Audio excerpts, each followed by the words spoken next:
In order for life to win, in order for life to succeed, it has to understand evil. If we don't understand evil, then the good cannot thrive. And we don't understand evil.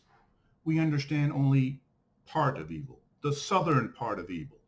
Here we have reason, emotion, animal, and physique, all capable of good and evil.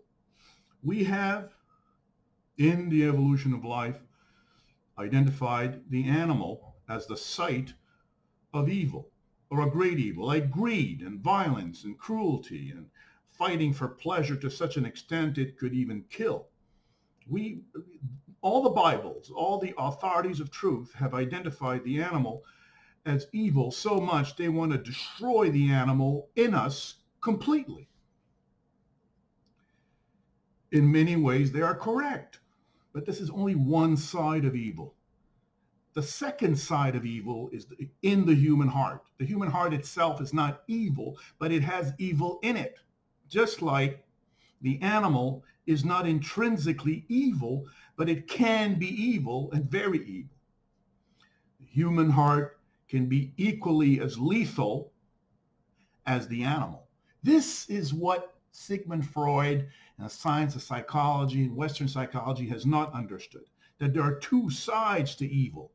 There's the northern side and the southern side to evil, and the soul needs to protect itself against both sides in order to win the game of life.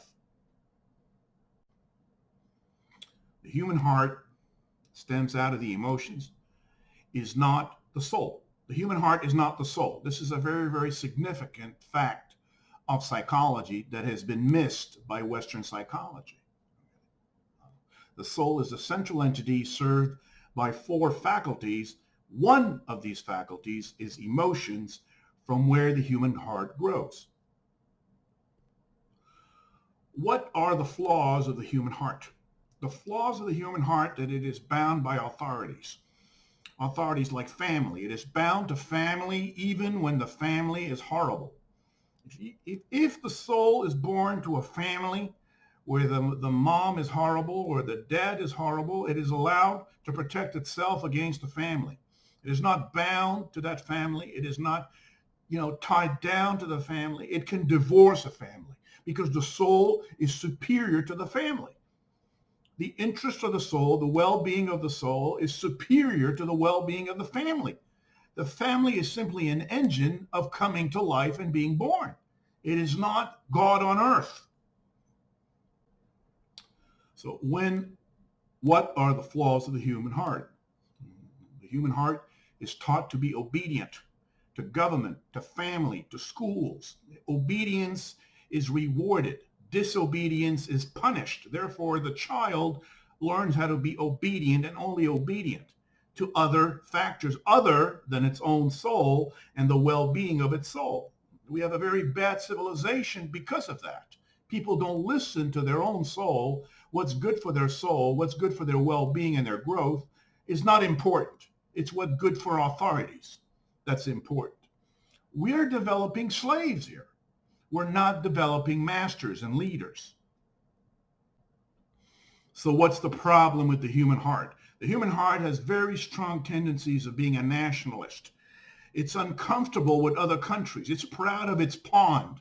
It's a pond kind of entity. My pond is very important. Other ponds can go to hell. That comes from the human heart. The human heart is very, very prone to being a nationalist. That is not a Star Trek type humanity, which is a more profound heart, which is a soul heart that sees all humanity basically as the same soul. We all want the same things, and therefore we should be united. We will never get to a Star Trek humanity if we don't get rid of nationalism and racism. We're not even close to that. In fact, in 2019, 2020, we're getting into more nationalism and more racism than ever. We're building walls now. We're forbidding certain races from entering certain countries. The racism is getting stronger. We're getting back to the Second World War here. What is it that can make the human heart evil, because it's not always evil. It's sometimes good and compassionate and charitable. There are good qualities to but there's a lot of bad qualities to the human heart that has to be contained. And one of the worst things is the repression and suppression of animal interest that includes sexuality, pleasure, power, and money, all very important things for the soul. The soul needs a strong sexuality to grow. It needs pleasure. It can't just survive on pain. It needs power. It hates weakness. And it doesn't like poverty. It wants some money and wealth. The heart is against this kind of, the heritage of the heart is to condemn all these things. Pleasure is a sin. Power is a sin. Money is a sin. Poverty is a virtue. All these values come from this entity right here, the human heart.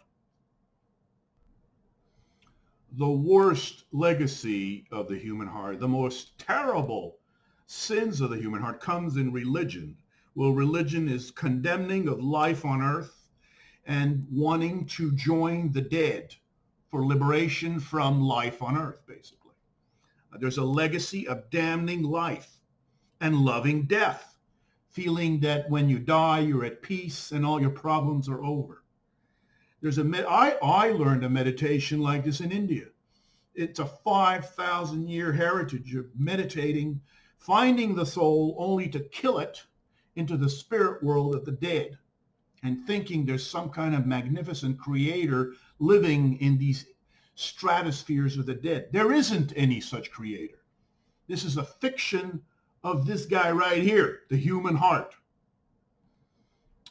The human heart is suppressive. It suppresses the animal. It builds a wall against the animal. It builds a wall against the physique and power. It also builds a wall against reason. The human heart doesn't like reason too much. It loves to grow its sentiments, to grow its dominance, to grow its arrogance, and cripple 3 different faculties, leading the soul to a living hell. Somebody who has an emotionally dominant personality, after 50, 60 years of living, has 3 dwarfed faculties that turn into a cancer that only pills and alcohol can relieve for a little while. This is the evil of the human heart. It's a kind of like a northern hell that we have not identified. Psychology has not identified this northern hell. I call it the second evil, because the first evil was the animal. We've identified the evils of the animal, but we have not identified the evils of the human side of the psyche. And therefore, we are not protected from evil, because evil comes in different colors and comes from the north, or it can come from the south. And this is why we don't understand that the soul is a product of life evolution. The soul is not a product of some kind of creator up on the moon somewhere.